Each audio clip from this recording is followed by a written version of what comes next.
Welcome everybody to the March 9th ITRC training program on helping a resilience coordinating council become trauma informed, trauma resilient, and trauma responsive by creating presence. And with us today is going to be Dr. Sandra Bloom, who I'll introduce in a second. Before we get going, I want to say thanks to all of our co-sponsors, as we have in the past, if I get this little thing around my neck right, including the American Public Health Association for providing this continuing education credits for the session, and to the Trauma Resource Institute and Keisha Lindor, who's been handling all the wonderful logistics that makes these sessions go really, really well. Again, today we're going to focus in on really how you begin to facilitate a resilience coordinating council to help people feel safe, to build trust, and make good decisions together. And I'll introduce Dr. Bloom in a second, but she is helping people understand these issues. Before we get, let's start with a resilience pause, as we have often done. And let's go back and practice grounding again. So if you would, just sort of sit quietly. If you are sitting, just sort of settle into a chair for a second. Or you can do this standing, but deliberately put your attention on parts of your body that are being supported by something solid. It might be a chair, it might be your back sitting against something, it might be your feet. Just try to pay attention to parts of your body that are being supported by something solid. And just experience for a moment what that feels like.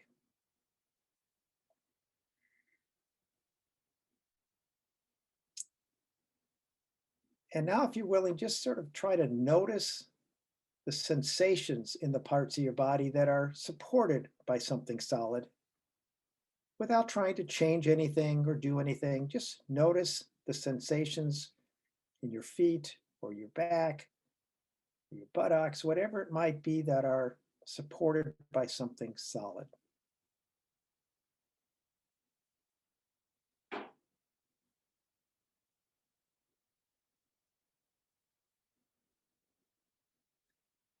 And when you do that, you might notice pleasant sensations,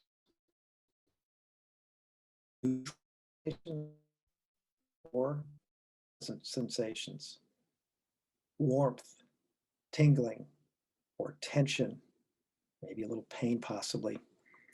And if you notice an unpleasant sensation of any kind, just deliberately shift your attention to some place that's being supported by something solid, someplace in your body that feels pleasant or neutral. And just try to deliberately practice shifting your attention to something pleasant or neutral, someplace in your body that's pleasant or neutral.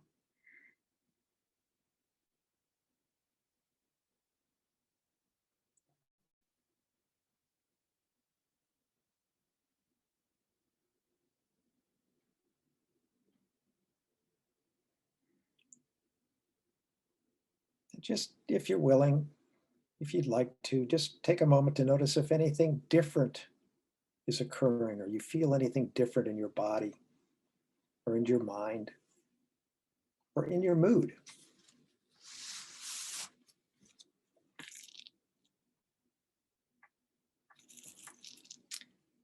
Well, this is one of the presencing skills that we've already focused on, and we'll focus on a few more of those today. And now I would like to encourage you to begin to practice grounding a couple of times a day for 3 or 4 days.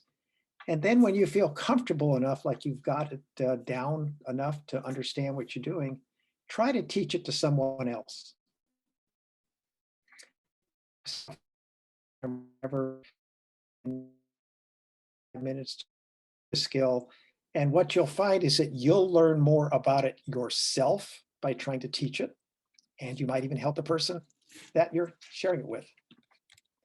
So I'm going to do a little recap, and then I'm going to turn it over to Dr. Bloom. This is sort of what we've talked about so far in the training program. And that is that a public health and prevention science approach is needed to prevent and heal widespread mental health and psychosocial problems generated by the climate emergency, by the pandemic, and many other kinds of widespread adversities. A public health approach takes a systems perspective that recognizes that mental health and social problems are resulting from numerous complex interrelated factors that therefore require multi-systemic responses, not just one response. And it prioritizes preventing problems within the entire population, not merely treating individuals with symptoms of pathology after they appear. And a public health approach prevents problems by strengthening protective factors, including the capacity for psychological and emotional resilience that counters the forces that undermine safety, health, and wellness.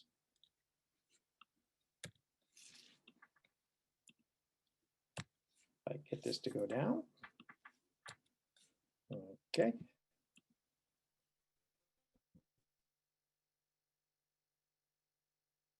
Prevention science expands the approach by showing that mental health and psychosocial problems can be prevented and that mental wellness and resilience can be enhanced because our body and brains are plastic. We can actually improve them. We're not set in stone the way we think or act or behave. And a growing consensus in the field of prevention science shows that the most effective way to do this is to establish the social infrastructure in communities. We call it a resilience coordinating council that engages a broad and diverse group of community members in designing and equitably implemented age and culturally appropriate actions of many kinds over long periods of time that build resilience within the entire population. Sadly, with that said, many of us, many of people, many of you on the line and many others have undoubtedly experienced abusive and traumatic events in their lives. And it's not your responsibility as a leader of a resilience coordinating council to fix the past. We can't do that. But it is our responsibility to recognize that everyone has a story that shapes how they think and act. The past is really never the past. It's always here in the present in some form. Yet we cannot always know what that history is. Thus, it is also our responsibility to create a safe and trusting and inclusive environment where people with who think differently can feel secure enough to openly and honestly share their views without fear, acknowledge and resolve conflicts, and jointly plan and implement actions that help everyone build a resilience toolkit, a personal resilience toolkit that they can tap into in the midst of adversity. And that's what the training program has been about. So let's take one more resilience pause and just sort of start. We'll go back. We practiced controlled breathing before, but before we practice that skill, I'd like you just to sort of sit for a moment and contemplate what I just said. Does this resonate with you? Do you think you can engage in helping a diverse group become comfortable enough and feel safe enough to share their feelings honestly, to resolve conflicts, and to really help everyone in equitable ways build their resilience?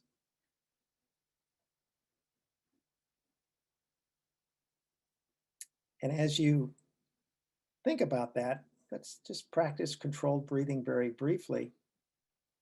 And this involves inhaling deeply through your mouth or nose for a count of 5 or 6 seconds or so, just not 6 seconds, 5 or 6.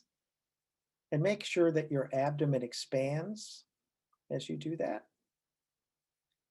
Hold your breath for a moment and then count longer than the count you used to inhale. And just try to repeat that 2 or 3 times. Breathe into a count of 5 or 6, expanding your abdomen. Hold your breath for just a moment and then exhale completely through the mouth for a count longer than you inhaled. And do that 3 or 4 times.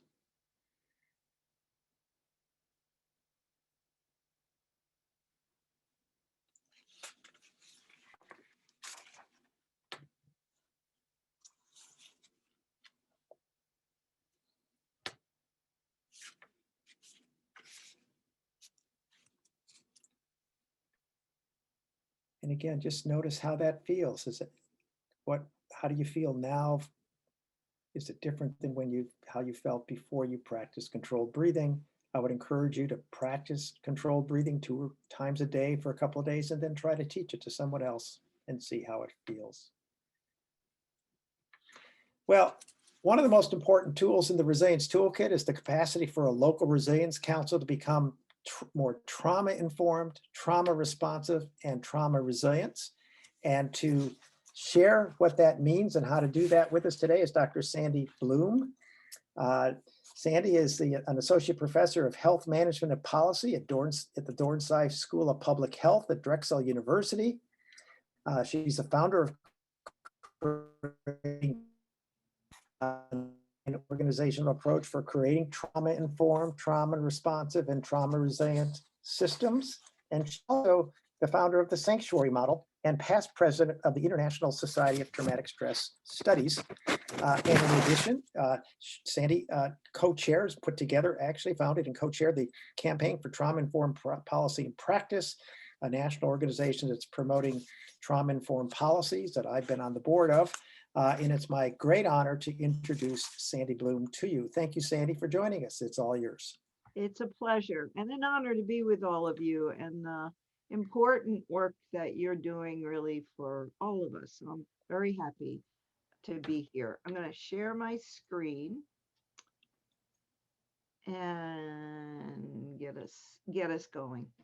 So my job is to share with you some ideas I have about creating a group, which, as I understand from Bob, is what all of you are either going to do or already are doing. So let's start with some basic assumptions. I bet most of you know about the Gaia hypothesis, which goes back decades, but it was the idea that the Earth is actually a living system, and we are all part of that living system.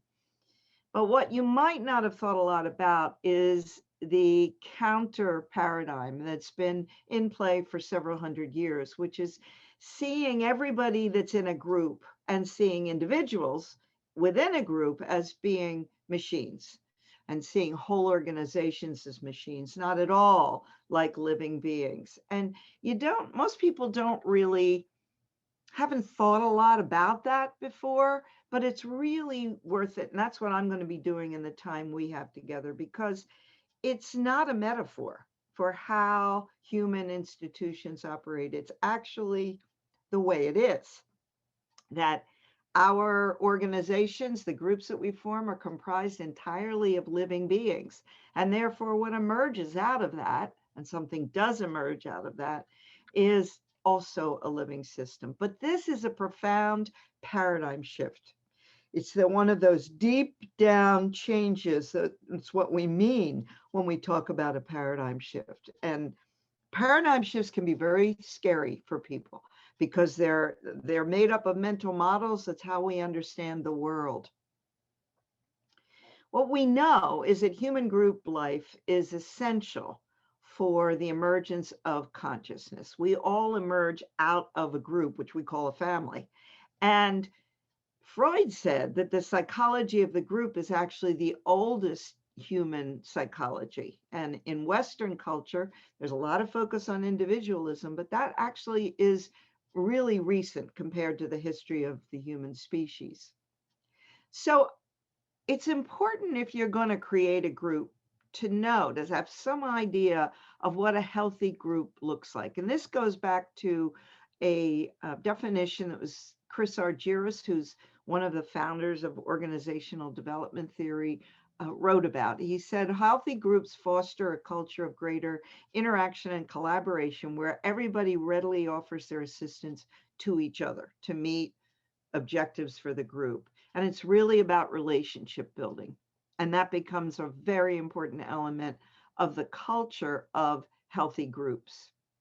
Well, when we're thinking about living systems theory, what's really powerful about it is that whatever you know about your own body and how it works, you can apply upwards through every level of human organization, at least as a way of thinking about how to solve a problem, identify a problem, and solve it.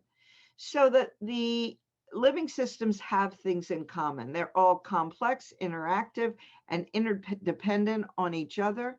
They self-organize, so you don't have to tell a living system how to grow or develop. It unfolds, although you can get in the way of development. A human systems, living systems, adapt to change. They tend to reproduce, to shoot off some kind of offshoot that keeps things alive. They develop over time. And when it comes to human beings, there is the issue of what we will and what choices that we make. And what we're aiming for with every living system, and certainly with what you're trying to do, is to have some change in consciousness that emerges out of the group and that you influence the larger groups. So because I'm going to be talking about creating presence, I think I need to, a little bit, I think I need to explain to you what it is. It's new, just came out in January.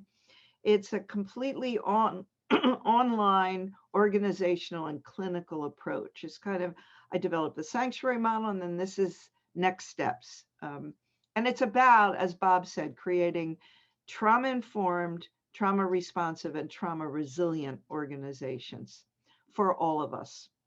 We use presence as an acronym for linked guiding values that have to undergird and inform good practice and that contribute to making and sustaining a healthy group. So they're the real skeleton of a healthy group, we think.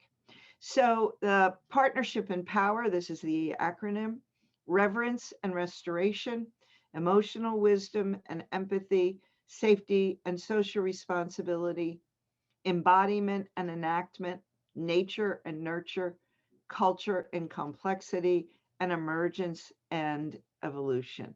So what we've done is use those dual values as the organizing framework for the whole course, which starts with an introductory track that's for everybody, and it's comprised of 27 segments, and then it divides into a track for leaders, for clinicians, for direct service, and for indirect service with different segments.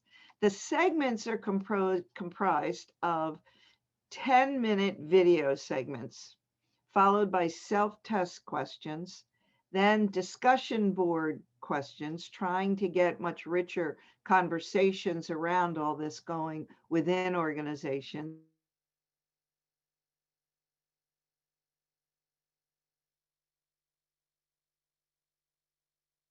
By online coaching, particularly for an implementation team that's doing it within an organization. My message just said my internet connection is unstable, so I hope you're all still there. So what I want to talk to you about is this notion of creating a healthy biocratic organization. Now, you've probably never heard that word before. It comes from the work of a guy named Walter B. Cannon. He was the head of physiology at Harvard in the 30s and 40s. And he's the guy who first talked about the fight-flight response. He named it that.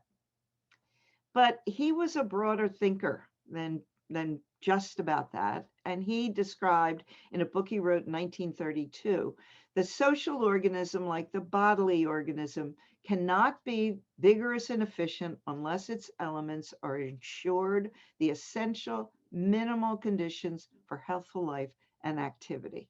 So I'm a physician by background. I'm a psychiatrist by training. And I have found this a really useful way to think about our organizations as living beings, just like our bodies are. But he took it further than that. He was president in 1940, became president of the American Association for the Advancement of Science. And in New York City, in the speech he gave, he said the most efficient, covering up my word there, and stable human society would be a body politic modeled after the organization of the human body, a biocracy, in which the myriad of differentiated cells would be organized into functional organs, all cooperating in a dynamic democracy in which any form of dictatorship would lead to degeneration and death. What I find really useful about that, I find many things useful about that, but one being that if you use the body as the model, a dictatorship in the body is basically what cancer is. It takes over, it becomes autonomous, and it rules your life. And that's exactly what authoritarian dictatorships do in a country as well. So the antidote to that is having really good feedback loops within the body and the organizational body, good communication, and an idea of what health is, which I want to talk to you more about. But this is a paradigm shift. It's a biggie.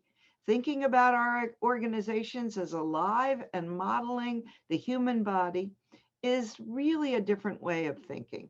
It requires some conceptual shifts when it comes to the work you're doing with RCCs. It means you're giving birth to a new, young, and vulnerable being.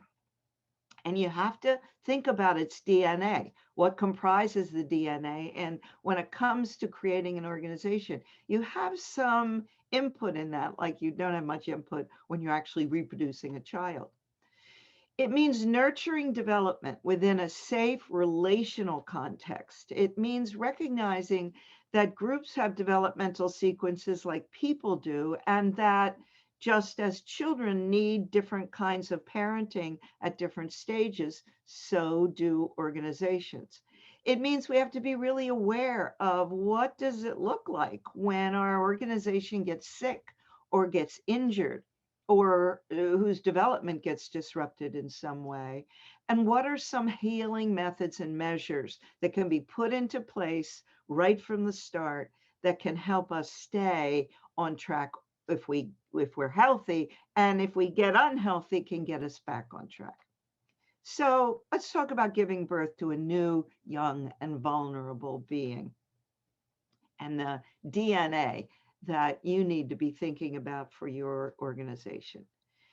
You have to spend time building your group's DNA. We're using presence as a way of trying to help organizations usually change their DNA and alter it. Not all of it, just the parts that are a problem. A key starting point for developing any kind of group is having a vision. What's the vision of what you want to accomplish together? Where are you trying to get to? You can't figure out how to get there unless you know what the destination is. Well, a clear and obtainable mission has to be driven by a shared, well-articulated vision. So that's the way a healthy system gets a healthy start. And leaders are going to have to embody that vision. The organizational mission has to be driven by a coherent, practiced, shared value system that is then modeled by people in leadership position, that can be seen in routine daily behavior. You just walk into the group process and you feel it. And the values then have to be embedded in every public presentation, everything that the group does and says. In the case of what your mission is, since you're trying to help restore the earth and not have all life on earth gone, well, you have to really focus on developing an ethical climate that is likely to help people who have suffered moral injuries, or maybe a better way to put it, to help living systems who have suffered moral injuries, which is really what's happened to the earth, and help them to heal, recover, and participate in a vital community. Then you have to define what health is, because you want everybody in your council to be attracted to that mission of creating more health. And I find this a useful definition: a state of optimum regulation and adaptive functioning of body, mind, and relationship that really depends on integrated function. Well, that means you have to be thoughtful about selecting group membership. So you have to have people who are very diverse and different so you can deal with complexity, but who subscribe to a set of common values and who believe that the goals of the group allow them to achieve their own individual their own individual goals. So there's some consistency between the group goals and what the person needs for themselves. You don't want those things to contradict each other. And then it comes down to, what's it going to take for us to walk the talk? Because it's hard. It is really hard and time-consuming work to hold ourselves accountable to a system of values. It's challenging. Okay, nurturing development within a safe relational context. What's a healthy system in that regard? Well, a healthy system encourages participatory democratic structures.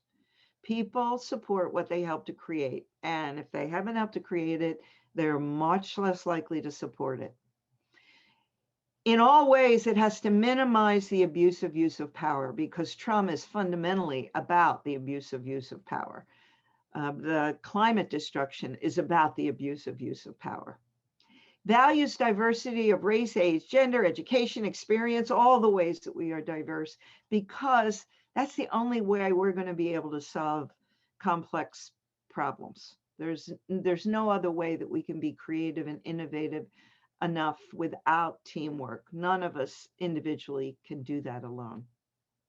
A healthy system has participatory leaders, people who are naturally participatory, who do their best to model system values, who count on other people's input in order to make decisions, who know who and when to include in the decision-making process, who try to lead consensus whenever possible, even though it's harder and it's more time-consuming, who set high expectations and reward good performance, but don't play favorites. And a healthy system is committed to open, honest, and frequent communication. Without that, a system becomes quite rapidly highly dysfunctional. So there have to be feedback loops in every component of the system. And in a leadership position, you have to be very aware of what is being communicated to people and what isn't. So let's just take a pause and breathe for a second. I want to get a drink of water and just try to think about how this might apply in your setting.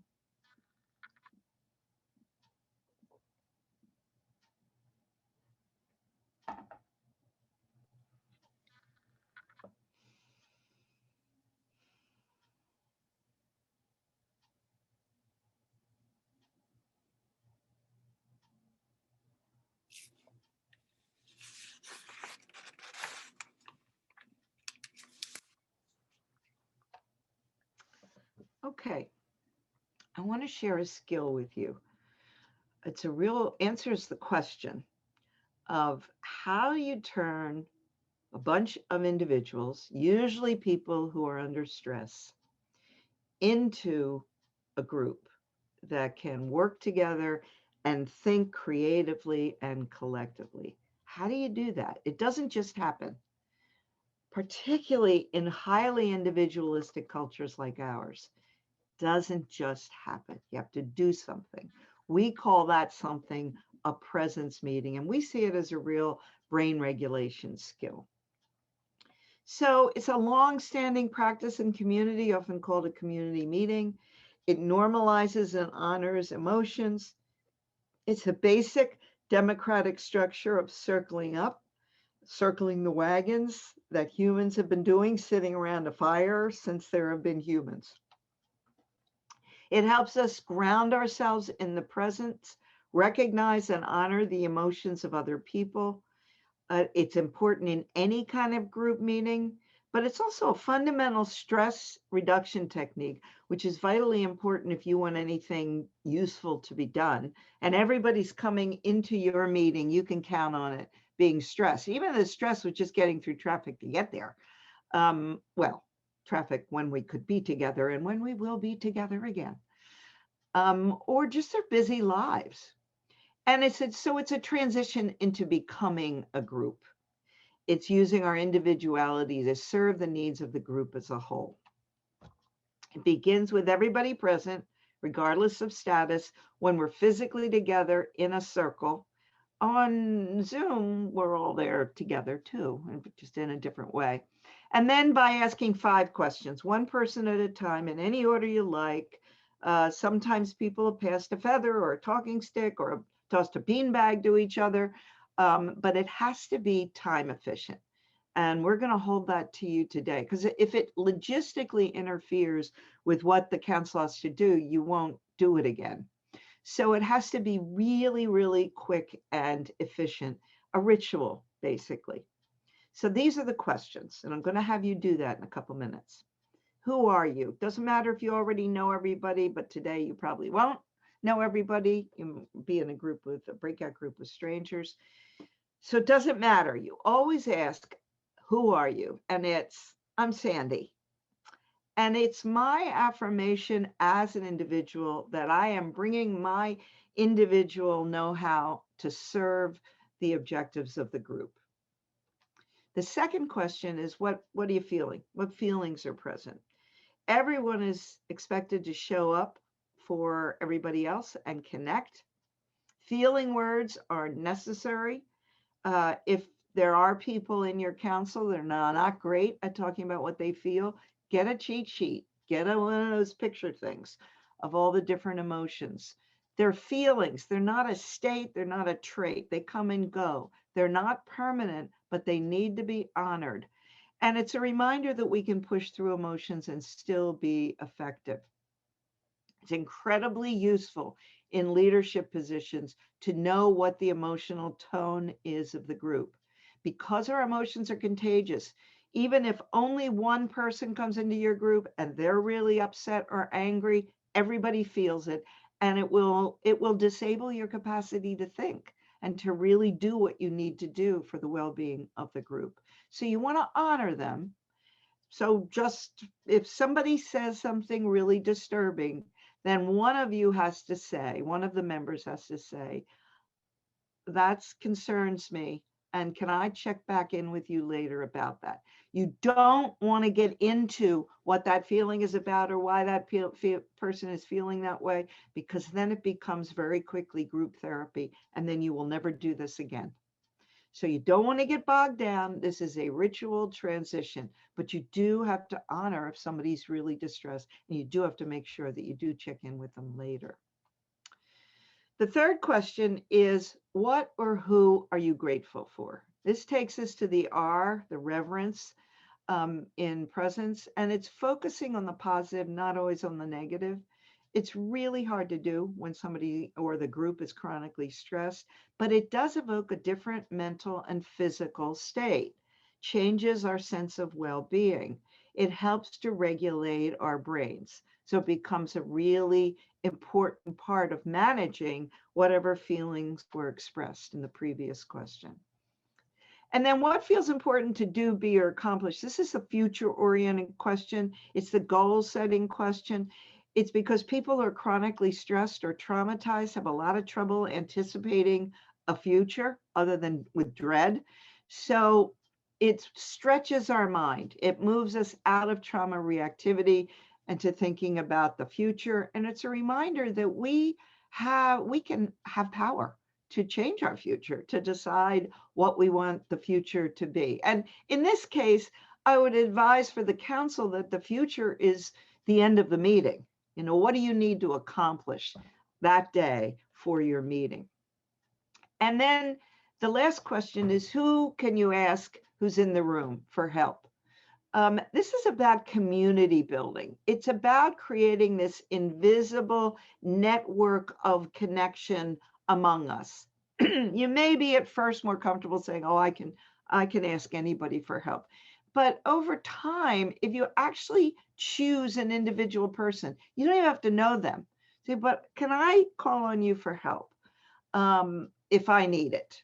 It's really based on fostering these attachment needs. It's very powerful when the person is in the room, when you say it, it creates this invisible network. And repetition forms a network of protectiveness and concern. You really building a relational system with children in the room. It's very powerful when an adult asks them to be able to ask them for help. And it's the same for adults in any kind of clinical setting. It really levels the hierarchy and creates community and empowerment. So I urge you to do that in your meeting, even though you don't know the people that are there. So you want to start online and food, yeah, food meetings too. Phone meetings this way. It's really a powerful way to get everybody to settle down. Avoid using words like good, fine, okay about the emotion question. It's not really a feeling. It doesn't tell anybody anything. Remember, it's not group therapy, so honor the contribution, but move on. Have fun, be creative with the format. As long as you stick to those basic ideas of what needs to be in it, you'll be fine. And if you have a large group that's going to take too long, so 7 or more people, then divide up into smaller groups. And on Zoom, that's easy to do, but in person, you can do it as well, so that it doesn't logistically get in the way of the meeting, what you have to accomplish.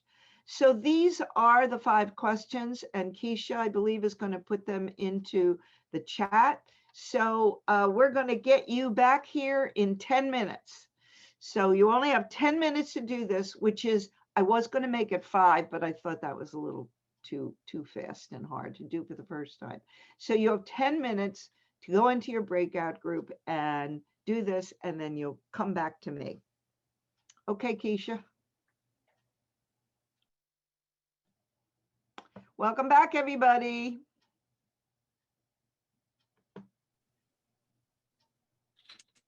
Sandy, Oh, hi, Bob.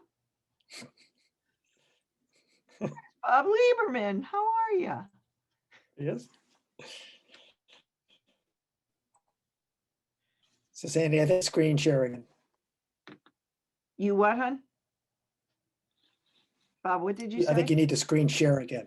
Oh, I You do. need to screen share again. Okay. Do, do, do, do.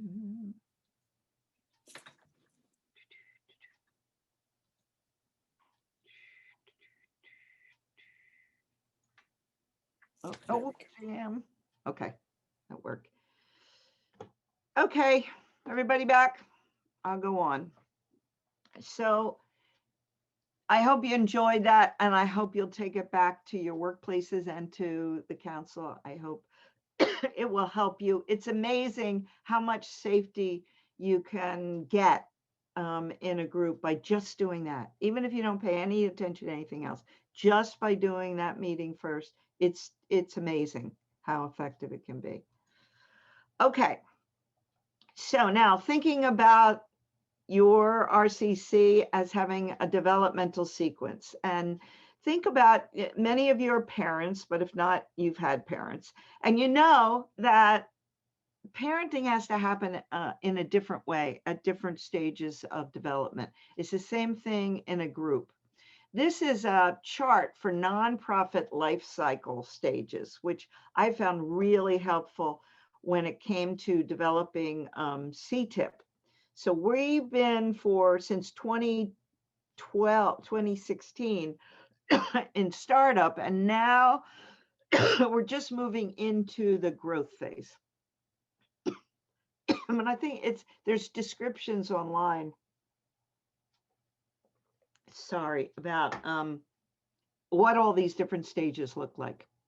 And then many of you will know about this group stages of forming, storming, norming, performing, and often mourning for when something doesn't happen or when the group is changing. And then there's this notion of stages of change for any kind of change. So we start out by thinking about something, and then we get prepared for doing something. And this can take a long time. And then we take action, and then we might slip backwards. And finally, we get to the maintenance stage where we've actually made a change. So understanding this about your group and about everybody in your group can be really helpful.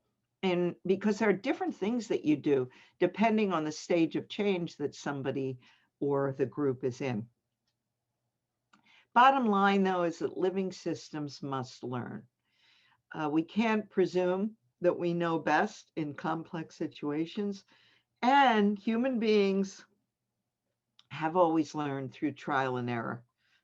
And that depends a lot on having a scientific approach to any kind of problem. Meaning, what I mean by that is that we observe something and then it needs to be fixed. And then we think about how that could be fixed. And then we plan what we're going to do. And then we do something, we take action, and then we see if it works. And then we adjust it or we change it completely, depending on the outcome. And then we start that cycle again. That is really what thinking scientifically about. You can't depend on introducing a practice that is evidence-based being the only solution. No, we all have to be thinking like scientists if we really want to bring about change. And then Yoda. Yoda said, you must unlearn what you have learned. And that is often the hardest thing. We are creatures of habit. And when we make habits, they go into a part of our brain called the basal ganglia, and we have no control over that part of our brain. So it's really hard for us to change habits. It requires a lot of support, a lot of repetition, a lot of unlearning, and then learning new things. So what you want to keep asking yourselves to be a healthy learning organization is, what should we hold on to? What should we keep? What do we need to eliminate? And what should we do that's new? What's the new learning that we need to have over and over and over again? It's vital that we recognize when we're not doing well, when we're injured or signs of illness, or when our development gets disrupted or derailed, which will happen with any kind of traumatic experience.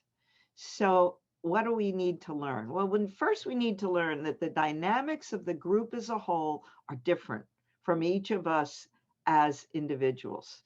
They're different dynamics emerge out of a group that are often embarrassing as an individual because it sideswipes you. But a healthy system has to have period checkups, just like you go to the doctor and have a checkup, because that's the way we work with prevention and preventing more serious problems. So to do that, you have to decide, what metrics are you going to use? So if you go to your doctor has, blood pressure and temperature and your cholesterol and all those blood work things that you get, right? Those are the metrics that doctors use to decide, about your checkup. How are you doing? Well, you're going to have to decide in your council, what are the metrics that make sense for you, that are consistent with your mission and your vision and your values, and then use that knowledge that you gain to inform what you're doing, your objectives and the process of change. And you want to review them pretty regularly, just like, that's what a checkup is. A healthy system manages conflicts and effectively responds to danger.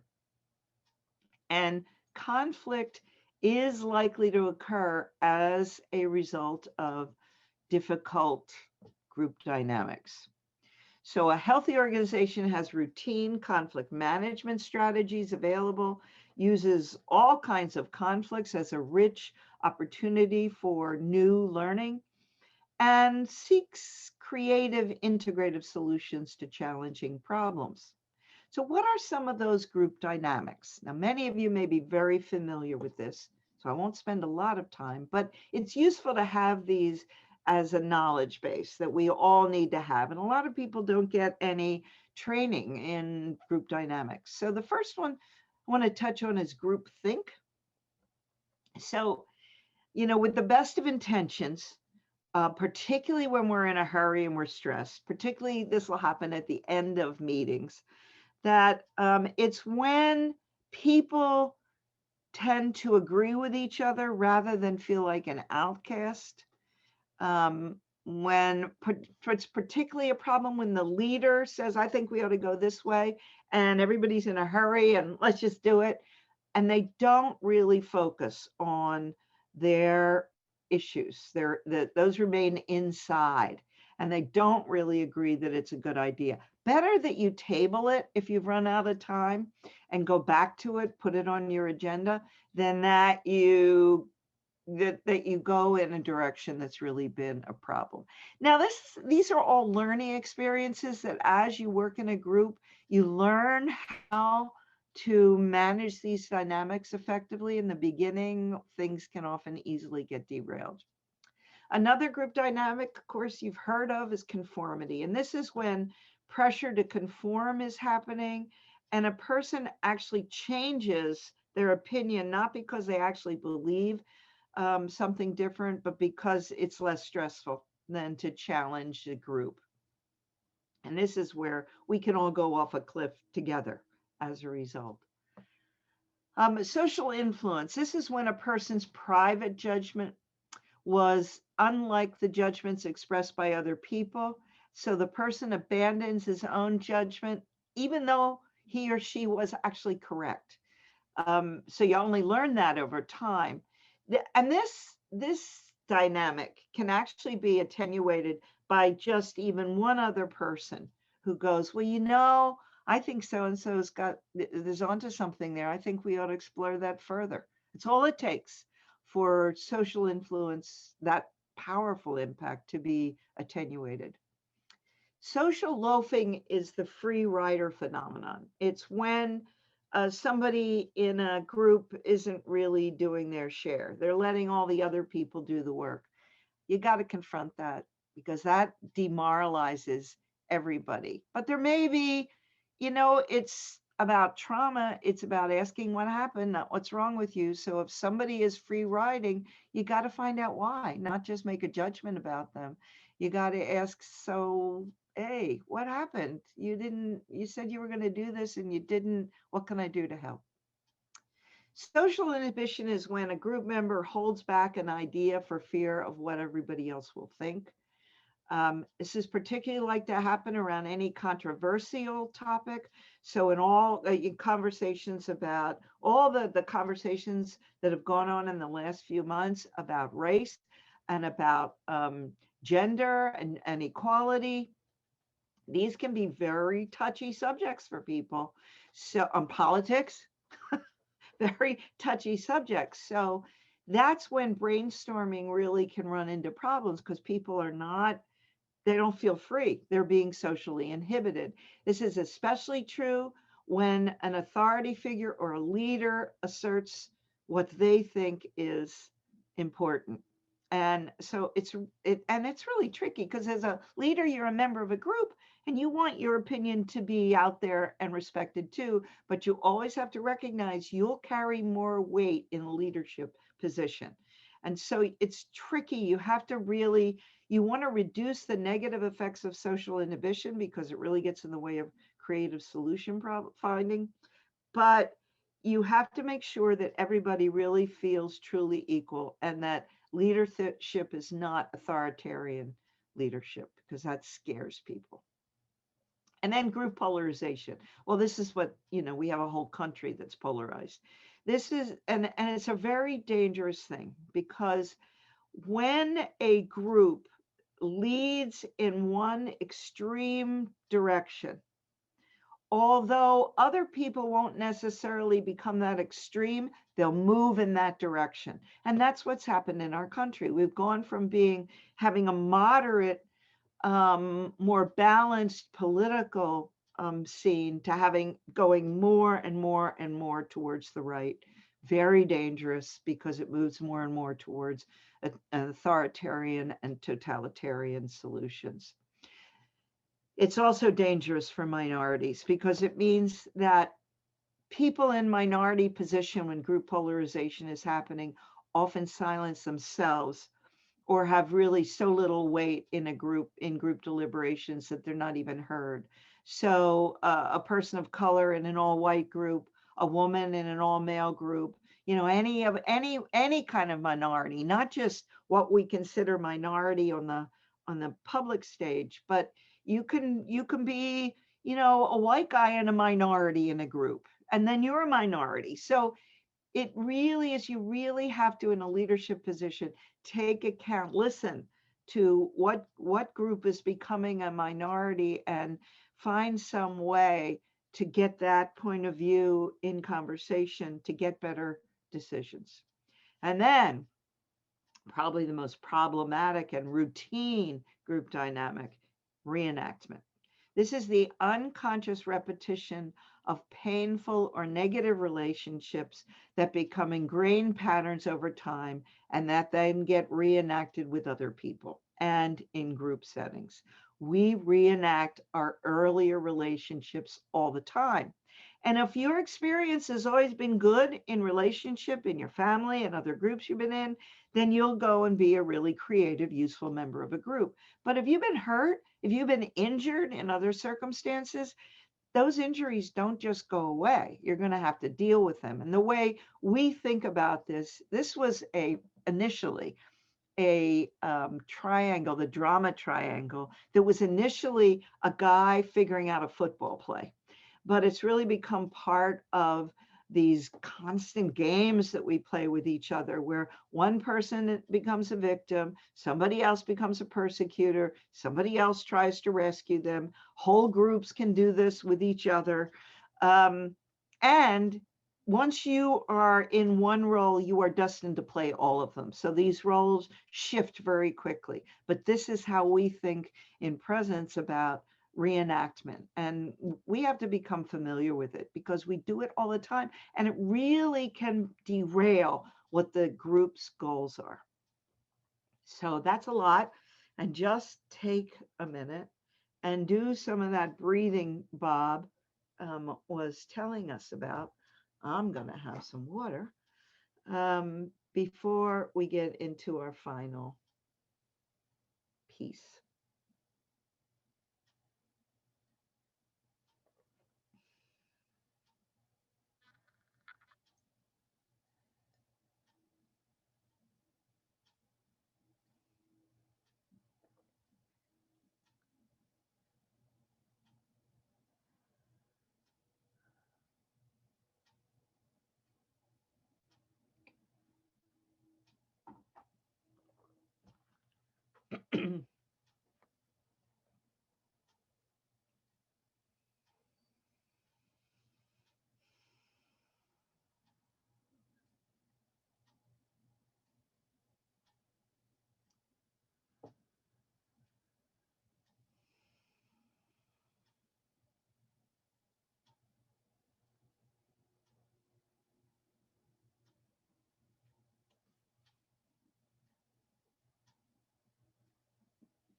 Okay, everybody.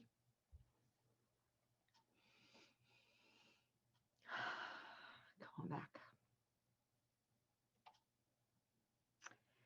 Because I want to share a couple more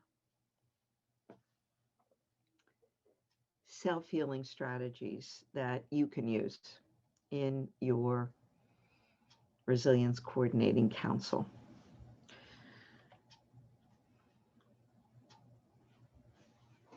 One is called self, and we call it a complexity management skill. It's really a shared language for working together, organizing change, and solving problems. And SELF stands for safety, emotion, loss, and future. It really represents the accumulation and sharing of knowledge and sharing imagination. So we have to do all those domains. What are the safety issues? And we talk about 5 domains of safety: physical, psychological, social, moral, and cultural safety. What are the emotional management issues? And can be really shortened down to mad, sad, glad, scared, and shamed. What are the issues of loss associated with whatever the problem is? What losses have already occurred? What will be lost in the process of change? And what are the future issues? Why change? What's the goal that we're trying to achieve? And you can use this as a compass for just about anything, and it'll guarantee that you don't miss really important things. We learned this originally from our very complexly traumatized patients on our inpatient unit, that as long as we covered all these bases, and then we created a psychoeducational curriculum that would help them learn what this was all about. So think about, if what you're trying to do is share a destination of renewing the earth, then self can be a compass to guide you through the map of that destination, which you guys are trying to create. And it helps to organize chaos. It's a simple enough language for everybody to understand. It, however, conveys indispensable ideas about healing from trauma and adversity without actually having to talk about trauma. It becomes an effective problem organizing and problem solving tool, gets everybody on the same page. It's dynamic. And it's even little kids understand those words. They're simple words. So it's applicable to kids, families, staff, organizations, doesn't matter. It's amazingly powerful. There's no specific order. It's not stages. It's phases you move in and out of, not stages you climb. So you can start anywhere. You can start with what are we going to have to give up, or start with where do we want to end up as the future. So I want to give you examples. Now, I teach this to I have a class of public health undergraduates. So these are kids that are 18 to 20 years old. And I teach them about self, and I give them some problems that they have to work out. So I want to give you an example of what one of my undergraduates said about this problem. The problem was, you're at a job and a supervisor publicly humiliates you. By the way, it's incredible the kinds of workplace experiences, terrible workplace experiences these kids have already had. And you have to use self to figure out what to do. So this is one of my answers. My supervisor's comments made me feel unsafe at work. And so I'm going to talk to my supervisor and tell him that I didn't appreciate the way he went about publicly humiliating me. So that's thinking about, what do I have to do to be safe? What are the safety issues? Emotional management issues. Well, my supervisor clearly experienced emotional management issues, as he should never have publicly humiliated me that way. That's no way to motivate an employee to do better. Right, they are. And then loss. I feel a deep loss of trust in my supervisor, and in order to restore that trust, I'm going to talk to him about how I feel. And for future, I envision a future where I feel safe and successful in my workplace. And so because of this, I'm going to talk to my supervisor about how I feel. So see what it did, it gives her a chance to think through what she's going to do and how she's going to do it. So that's one example. And then I read another one this morning from another one of my students, and I thought you'd get a kick out of it. She said, I really enjoyed the this is in her journal.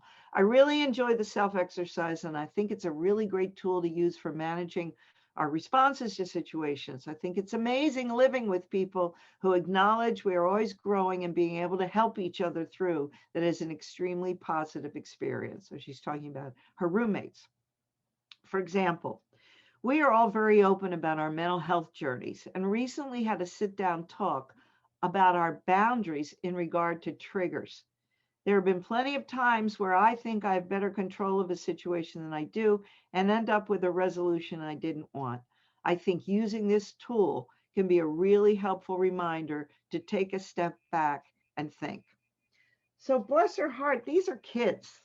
These are babies who immediately can use a tool that we have found and that I still use all the time. All right, a healthy system has well-regulated emotions. So I want to share another skill. Recognizes patterns, is emotionally intelligent, and understands individual and group dynamics. So another skill is what we call safety planning. Everybody needs a safety plan. It's a recognition of how emotionally dysregulated we become when we're stressed. And certainly when we've been exposed to adversity and trauma. So, a healthy organization has tools in place that help promote emotional regulation. It's just a routine thing for everybody. It shows that although we honor emotions, they're not going to rule the show. And there's a recognition that emotions are contagious and rapidly, instantly become collective. So, this skill we call an emotional volume plan. It's a key element to a safety culture.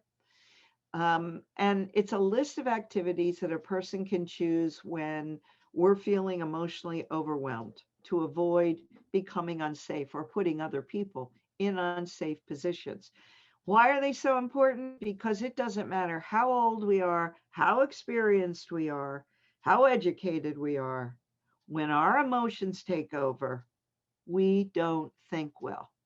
And we do and say things that we later regret. Like, who hasn't had that experience? So that's why we need to be able to better manage our emotions. We live in really stressful times. You guys are dealing with really, really scary situations that you're trying to help avoid. So to create an emotional volume plan, and you'll get these slides, but also I'm going to share with you a place where you can see a video where all this is. The first question is, what emotions cause you the most distress and are the most difficult to manage? Because that varies from person to person. What situations turn up the emotional volume for you so much that you go from 0 to 10 really rapidly? And it's really about your triggers. What are your triggers? And they'll be different at work, at home, when you're someplace out on the highway, in close relationships with people you work with clients. They're going to be different. So you need different safety plans for different situations.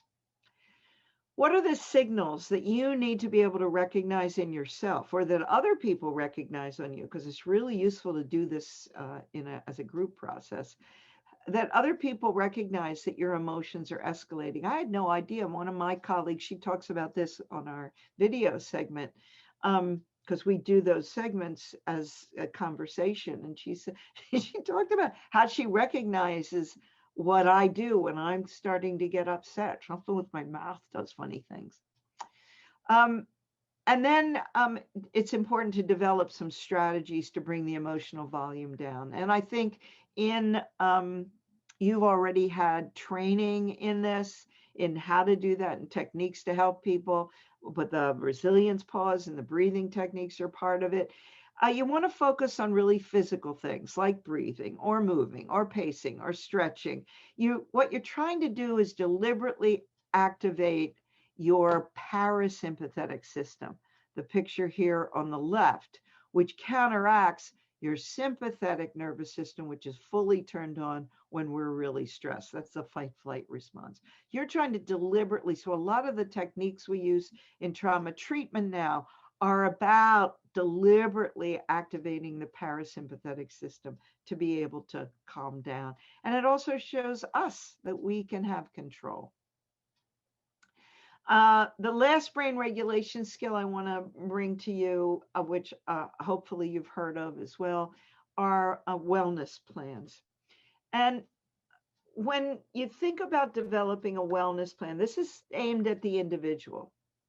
So everybody needs one. You're dealing again with very often intimidating, frightening situations that can occur as a result of trauma, adversity, and certainly climate change. So you need to keep yourself healthy because you're all the group's got. So you want to think about your physical wellness, obviously, but not just that, your thought processes, what you focus on, what you pay attention to, your emotional states, your spiritual state, the health and well-being of your spirit, however you define that, what gives us meaning and purpose, your moral self. Are there ways in which you're really getting sick and confused because of situations you're in on a moral level? Your relationships obviously have to be a critical part of your wellness plan. And your social being. Are you having fun with other people? Are you getting out? Are you meeting new people? Are you doing social things? What are you doing in the community? Well, you guys are doing a lot in the community. But are you balanced? Are you spending too much time doing community-based work and not paying attention to these other dimensions of your wellness? Are you doing anything creative? Helping keep your creative self going, making sure there's time for your creative self. And what about your other workplace or workplaces? How is your occupational wellness? What's going on there? So these are all part and components of creating a meaningful wellness plan for yourself. And again, you can watch the video that I did for more information about that. It means you have to engage in self-care behaviors all the time. Try to engage in as much physical activity as you can to decrease stress. Get good diet, get sleep, get exercise. Identify triggers which may make it more likely that you experience what's called vicarious traumatization. And if it arises that you or anybody in your group really needs to do work on their past issues, that they're really getting in the way of good high functioning, then you got to get into treatment. You got to get some other help. And you have to help other people get that help if they need it. We're often very, we're again so individualistic. We don't want to say when somebody is obviously really having a hard time helping them get the help they need, but we have to be able to do that for each other. So make a plan. In your wellness plan, make a plan for yourself. And it's not just about yourself, it's about making a commitment to each other. So share your wellness plan among yourselves. Do it in the group so you each know how to be a coach for each other. And then the last thing I want to share with you, besides some resources, is a healthy system knows how to party. Celebrate every chance you get. Anything, celebrate anything. Have fun, bring in food, and laughter is the best medicine. So if you guys are not having fun together, something's wrong. You need to have more fun. You need to have somebody in the group who makes sure that you do have fun and that you laugh a lot. The subject matter we're dealing with is it highlights all the inadequacies of human nature. But one of the powerful, wonderful things about human beings is that we laugh. We laugh a lot. And when we laugh, we connect with each other. We get a chemical surge of oxytocin that's wonderful and makes us feel good. It makes it much more likely that we'll function well together. So do whatever you can as a leader to promote more laughter and having fun together. So here's YouTube links. You can put in those titles if you want, but a step-by-step guide to safety planning and a step-by-step guide to wellness planning. I've also sent Bob a resource that's an article I wrote about creating biocratic organizations. So it's a published paper you can have. And then I have two websites, sandrabloom.com. It's still being built, so not all my publications are on it yet, but the Self Psychoeducational Group curriculum is on it. And then for Creating Presence, it's creatingpresence.net. And it's a whole online organizational approach for whole groups, whole organizations, to work through a process over the course of months. And it's like taking a course. Okay, I'm gonna come back to you. And Bob, I've left, I think, about 10 minutes. So we can Yes, have questions or chat, whatever you want. yes, thank you, Sandy, so much for this very, very wonderful presentation. It's just really great. So much great information, and all this, the slides will be on the website in a day or two after this. But let's take some questions now. So if you would want to pose a question, you can, and maybe Keisha, if you can follow people, if anybody wants to raise their hand, and maybe we can answer some questions. There's somebody, I think. Let's see. Keisha, can you unmute? Yes, I just asked her to unmute. Okay.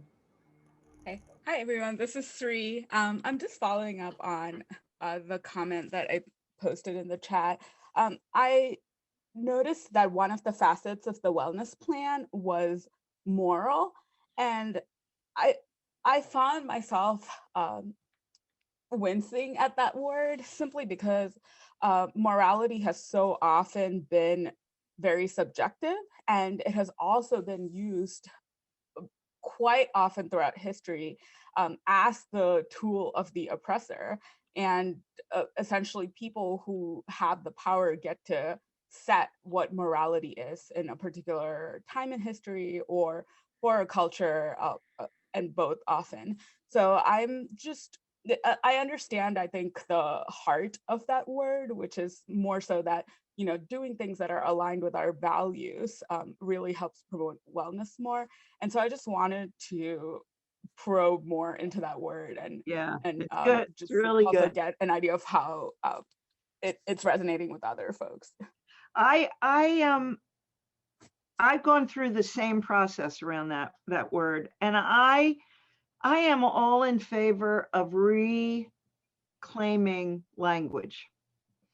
And the moral aspect of human development and human existence, I think, is controversial. It does arouse feeling in us, and it has been used as a source of abusive power repeatedly.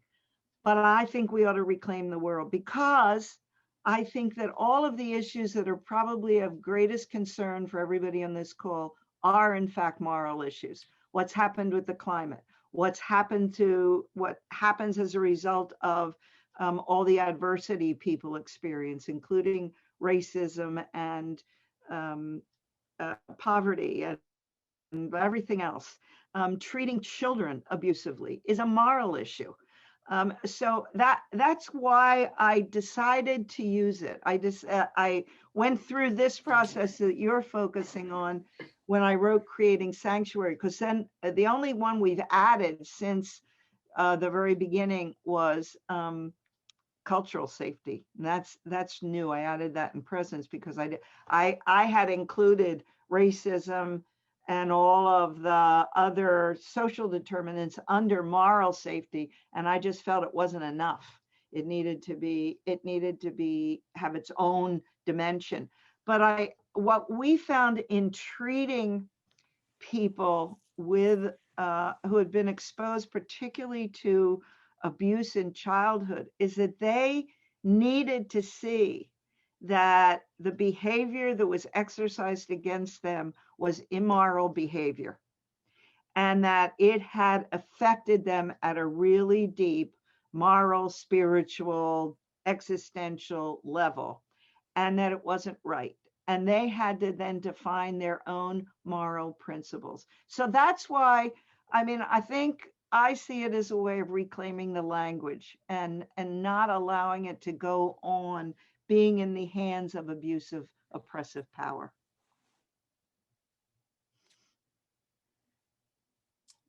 Any other thoughts on that issue? Anybody else?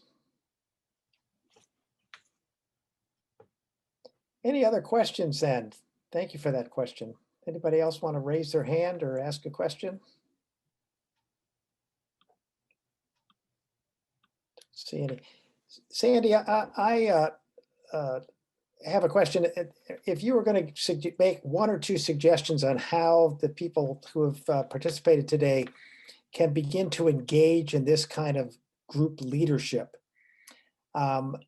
what would the one or two things you think they could do first off? If they haven't done this kind of work before, what could they do to sort of start to develop their skills in this area? I think the visioning process with the whole group is really very vital. And because I find our models that leadership means being an authoritarian are so deeply embedded in our culture that it happens even without us meaning to do that. So really concentrating on getting other people involved and participating, I think is a really early first step, so that you're setting the framework. And then the values discussion. What are our values going to be? You know, I think it's really hard to keep everybody in alignment around a set of values, and to be able to engage in the potentially conflict-laden conversations. And I think the other thing that we tend to do in groups is avoid conflict. And when you avoid engaging in conflict-laden situations, things are going to get worse. They're not going to get better. So those are, I think, some things that leaders have to be willing to take on board, and they're challenging. It's all challenging. It's difficult. Thank you for that, Sandy. Rebecca also has a question for you. Thank you very much. So thank you, Dr. Bloom. I have tried to run groups in the past, like during a lunch hour for professionals, and feel the real pressure of making groups efficient and productive. And the process as outlined here, I love the community building component of it, but I can imagine, I didn't have to imagine, I saw people drop off as community building strategies were being developed in the group to try to make it a stronger group. Yeah. And feeling as though they were maybe wasting time for productive work. So can you address that, please? Yeah, it's a huge problem, Rebecca.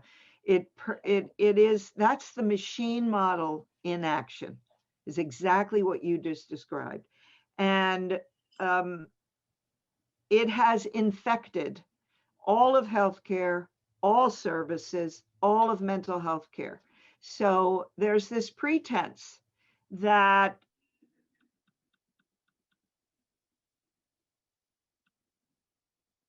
or without anything about context. And it is all about profitability and has nothing to do with what human beings actually need. So I don't have a quick remedy for that. You know, I'm fighting against the machine. That's what we're all doing. I think you know, all we can do is be explicit about that and it's impossible. It is, I just wish if our national organizations were really valuable, if we're service professionals, they would rise up and say that instead of having the time for actually interacting and developing relationship decrease to basically nothing, which is what has happened as a result of the application, the unthinking application of business practicals to caregiving services. That's really what's happened. And it doesn't work, it will never work, and we're seeing the results of that. It infuriates me, as you can tell. I have emotional management issues around this topic, so I'm glad you brought it up.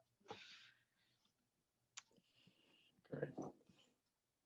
Rebecca, any other comments, any response real quick in 1 minute? She's on mute yet, okay.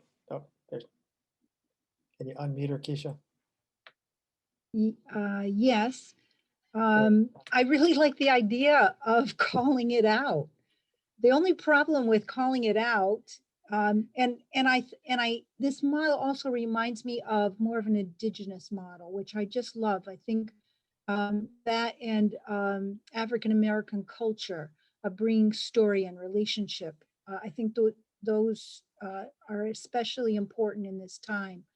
And the only problem with calling out is that by the time you call out, maybe half the group is gone. So, but that's okay. You do what you can. Or maybe just make it explicit in the beginning. This is what we're going to do, and this is why we're doing it. Yeah. It's important, I think, for all of us to remember that we spent 95 to 99% of human existence living in egalitarian groups with closely connected relationships. And what this surface thing that's on top of us isn't good for anybody.